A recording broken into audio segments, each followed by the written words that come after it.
Dalam sistem demokrasi, lembaga legislatif harusnya menjadi jantung representasi rakyat. DPR berdiri bukan sekedar untuk membuat undang-undang, tetapi juga memastikan bahwa kebijakan negara berjalan sesuai dengan aspirasi masyarakat. Kalau kita lihat, fungsi DPR secara konstitusional mencakup tiga hal utama: legislasi, membuat undang-undang, pengawasan, mengawasi jalannya pemerintahan, dan anggaran, mengatur keuangan negara. Idealnya, tiga fungsi ini menjadi instrumen agar rakyat benar-benar punya saluran formal untuk mempengaruhi jalannya negara. Namun, yang terjadi di Indonesia hari ini justru berlawanan. DPR seringkali dipersepsikan bukan sebagai rumah rakyat, melainkan lebih mirip klub elit yang sibuk dengan urusan internal dan kepentingan politiknya sendiri. Kekecewaan publik terhadap DPR juga bukan hal baru. Hampir setiap periode, lembaga ini selalu berada di posisi bawah dalam survei kepercayaan publik. Data dari Indikator Politik Indonesia tahun 2025 menunjukkan tingkat kepercayaan masyarakat terhadap DPR hanya 71%. Jauh tertinggal dari TNI yang berada di angka 85,7% maupun Presiden yang berada di angka 82,7%.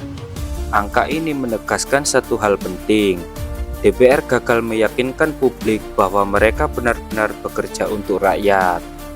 Salah satu akar persoalannya terletak pada politik transaksional.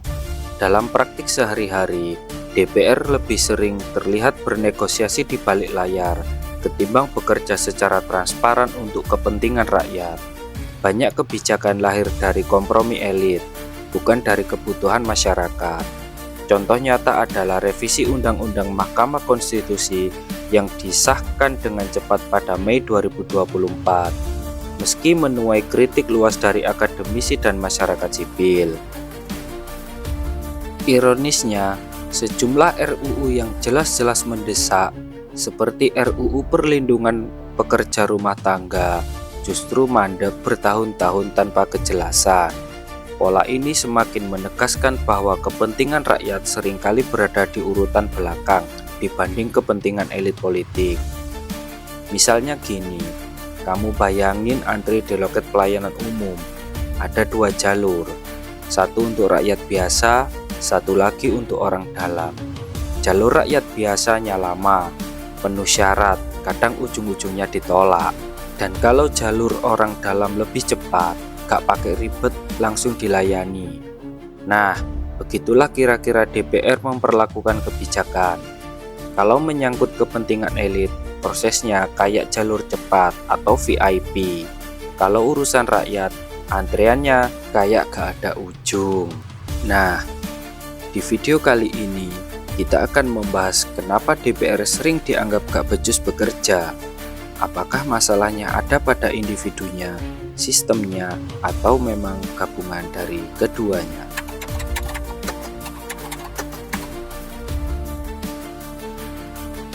Tugas DPR yang paling utama adalah legislasi. Tapi coba kita lihat faktanya. Hingga Agustus 2025, dari 50 RUU prioritas yang ditargetkan, baru 3 yang berhasil disahkan.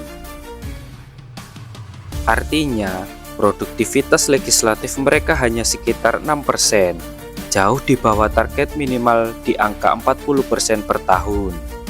Padahal, setiap bulan anggota DPR bisa mengantongi hingga 230 juta rupiah, yang sekarang direvisi menjadi 65,5 juta rupiah, dihitung dari gaji pokok plus semua tunjangannya. Bandingkan dengan buruh yang bergaji UMR Jakarta yang berkisar antara 5 juta rupiah. Ini seperti bayar kontraktor miliaran. Di sini jelas terlihat kesenjangan antara biaya politik yang kita tanggung dan hasil nyata yang kita dapatkan.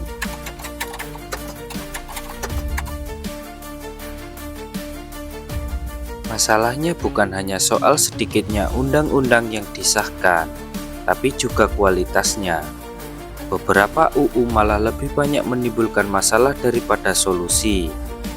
Contohnya, UU Cipta Kerja yang digugat ke Mahkamah Konstitusi, atau revisi UU TNI yang baru-baru ini memicu demonstrasi besar di berbagai kota. Ini menunjukkan DPR bukan sekedar lamban, tapi juga sering gagal memastikan kualitas produk hukumnya. Dalam teori demokrasi, parlemen seharusnya menjalankan fungsi check and balance. Tapi kalau yang keluar justru UU yang memperkuat elit dan melemahkan rakyat, jelas ada krisis representasi di sini.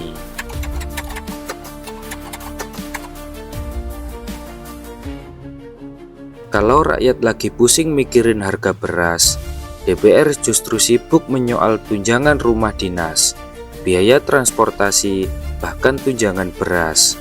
Padahal gaji pokok dan tunjangan mereka sudah sangat besar. Fenomena ini sesuai dengan teori elite capture Acemoglu and Robinson, di mana elit politik menggunakan posisinya untuk memperkaya diri ketimbang memperjuangkan kepentingan publik. Dengan kata lain, DPR makin jauh dari rakyat yang mereka wakili.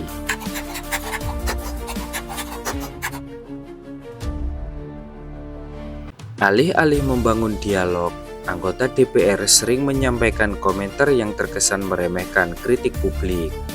Contoh terbaru, Wakil Ketua Komisi 3 Ahmad Syaroni menyampaikan pernyataan keras soal wacana pembubaran DPR. Bukannya menenangkan, ucapannya justru memperkuat kesan kalau DPR alergi kritik. Padahal, komunikasi politik adalah bagian penting dari legitimasi. Kalau cara bicara DPR saja sudah menutup ruang dialog, bagaimana publik bisa percaya bahwa aspirasi mereka benar-benar didengar?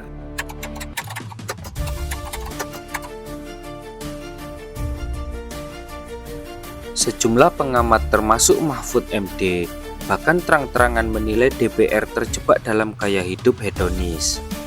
Ketika wakil rakyat sibuk tampil glamor, rakyat makin sulit melihat DPR sebagai lembaga yang tulus memperjuangkan kepentingan mereka.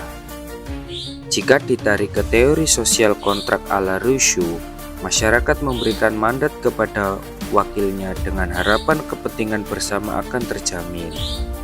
Tapi, kalau mandat itu digunakan untuk kepentingan kelompok sempit, maka secara moral, kontrak sosial itu sudah dilanggar.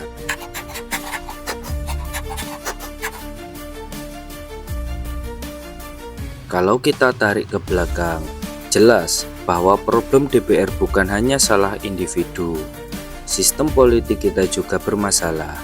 Biaya pencalonan tinggi, partai lebih loyal pada oligarki daripada rakyat, dan proses seleksi calon anggota DPR yang lebih mementingkan popularitas ketimbang kualitas. Hasilnya, DPR jadi lebih mirip perpanjangan tangan partai dan elit, bukan wakil sejati rakyat. Jadi, wajar kalau publik makin sering berkata DPR gak becus bekerja. Kritik ini bukan berarti kita anti parlemen atau anti demokrasi. Justru sebaliknya, kritik adalah cara untuk menjaga agar demokrasi tetap sehat. Kalau DPR ingin keluar dari stigma gak becus, mereka harus mulai dari transparansi kinerja, berani potong tunjangan berlebih, dan berpihak pada rakyat dalam setiap kebijakan. Karena kalau enggak, jangan salahkan rakyat kalau wacana seperti bubarkan DPR makin lama makin nyaring terdengar.